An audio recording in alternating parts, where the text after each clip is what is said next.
Hi Virgo, this is Jove. Welcome pa sa ating channel. By the way, Virgo, this is your timeless gabay tarot reading. Gamitin ang reading na ito bilang gabay lamang.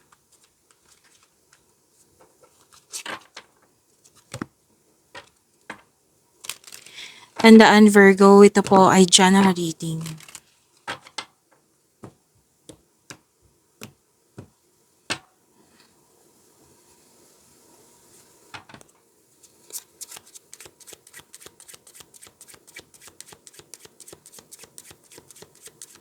Mga parating pa para kay Virgo.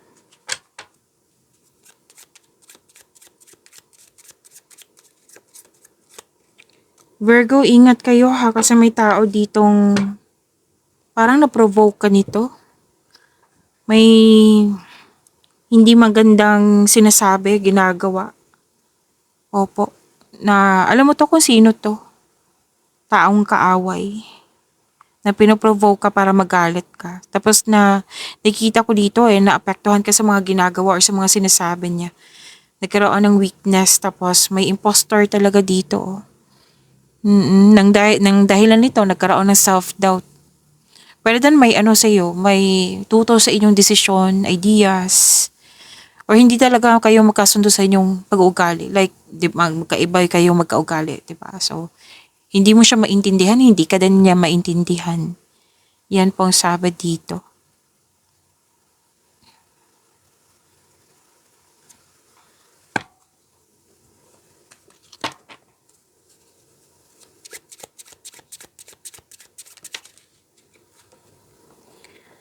So, kailangan mo maging matatag.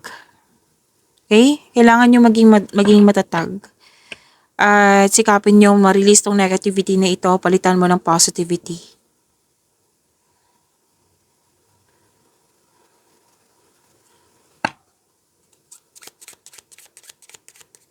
Makaka-receive ka ng tulong o regalo. Pwede din nagbigay ka ng donation. May contribution, may rewards ako nakikita dito. This is the act of giving and receiving. Virgo, may competition ako nakikita dito. Parati ko to nakikita sa inyo, competition, rivalry, or nagko-compare. Yan.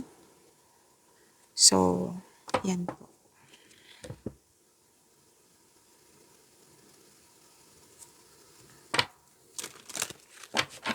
Maraming salamat po sa mga hindi nag-skip ng ads. Subscribe na po kayo sa ating channel at i-click yung bell notification para updated po kayo sa bagong video natin.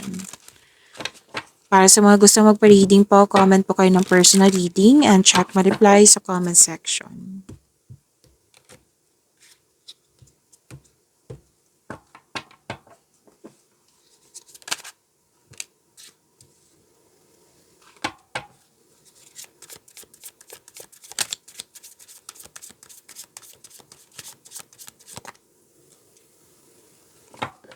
Virgo, this is your energy.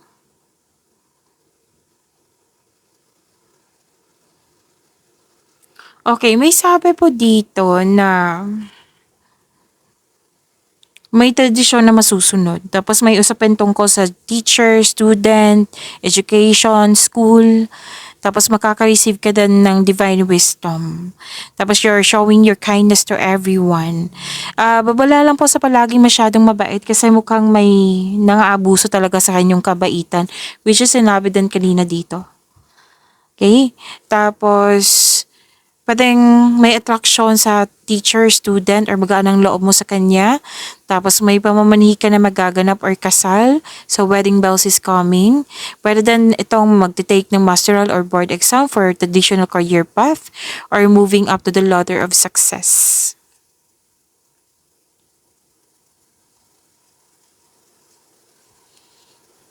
So may bagong pasok dito sa relasyon. Nagkaroon ng pagkakasundo sa isang tao.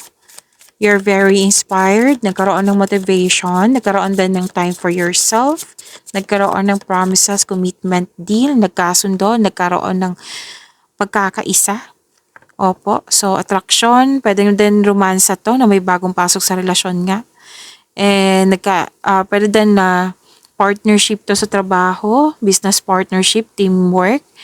And nakikita ko dito na gustong-gusto mo yung mga ginagawa mo kasi nagbibigay ito ng stability sa iyong buhay.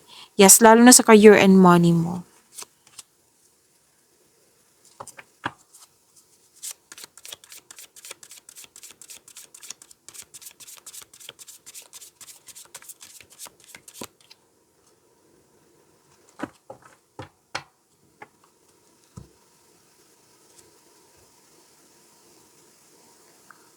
Okay, sa career and money niyo po, ang sabi po dito, nagkaroon ng opportunities at may success. Okay, so sabi ng card, may opportunity na nagkaroon ka ng alinlangan na tanggapin. So sabi ng card, huwag ka matakot na tanggapin ito kasi tanggapin mo itong tanggapin mo itong opportunity na ito kasi magbibigay po ito ng increased prosperity sa iyo. Basta galingan mo, sipagan sa araw-araw, gumawa ka ng konkretong plano. Kasi nakikita ko dito kung magkakaroon siya ng positive outcome, dadagsa po ng ang opportunity sa iyo. Magkakaroon po ng increased prosperity.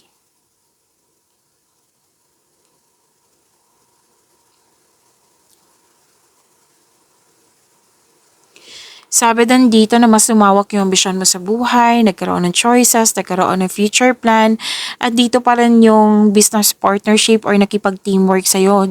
Ang isang tao na tutulungan ka para matupad yung layunin mo sa buhay. So, pwede din may nagbigay ng puhunan sa'yo or nagbigay ng ideas sa'yo, nagbigay ng tulong. At moral support din. May nakita kong ganyan. So, isang bagong chance para sa paglago ng iyong buhay karera. Kaya itong card na ito, nagsasabi kasi na may mga pagkakataon na kailangan mong bigyan ng action kasi para to sa iyong kaunlaran. So, huwag kayong mag-alinlangan. Nakikita ko naman dito na ginagabayan ka ng universe. You're divinely guided po. So, mag-ingat lang po sa pagiging mainipin. Kasi nakikita ko dito na I think this is, excited ka. Oo. So, tinutulungan ka ng kapwa mo para maabot mo yung layunin mo sa buhay. Kailangan lang po ng aksyon para maisakatuparan ito. For me, this is an answered prayer. Kasi binigay sa iyo yung tools na kailangan mong pagyamanin.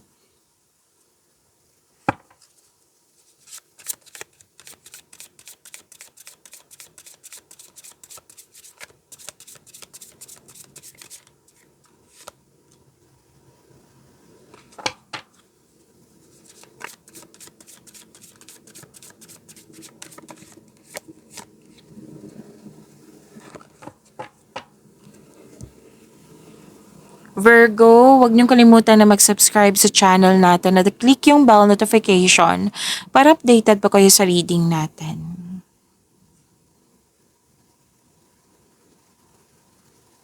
So, marami kayong February video readings andito lang po sa channel natin. Hanapin niyo po, baka bakante kayo. May maging partner ka na financial stable at sobrang generous na parating sa'yo sa mga single dyan. Or pwede din ito sa partner mo na naabot niya yung financial maturity. Sa mga single po, gusto niyo bumili ng mga property para bago pumasok sa buhay ng pag-ibig. Tapos may plano kayong lahat na magbakasyon or bumili ng regalo that pampers you.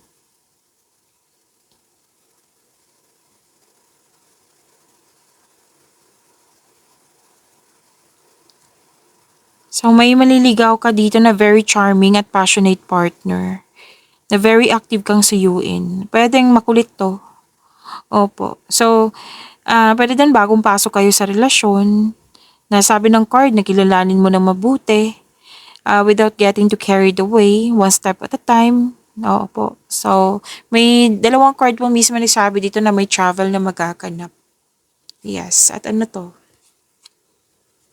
Pagbalanse. Pwedeng balanse sa pagkakaroon ng schedule. Kasi nagkaroon ng lack of time. Pagbalanse sa kaperahan.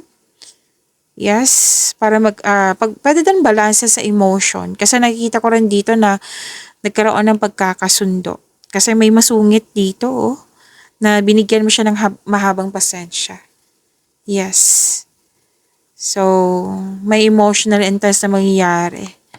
So yan po, pag niyo po yung blessings sa binigay sa inyo. Virgo, see you tomorrow. Maraming salamat po.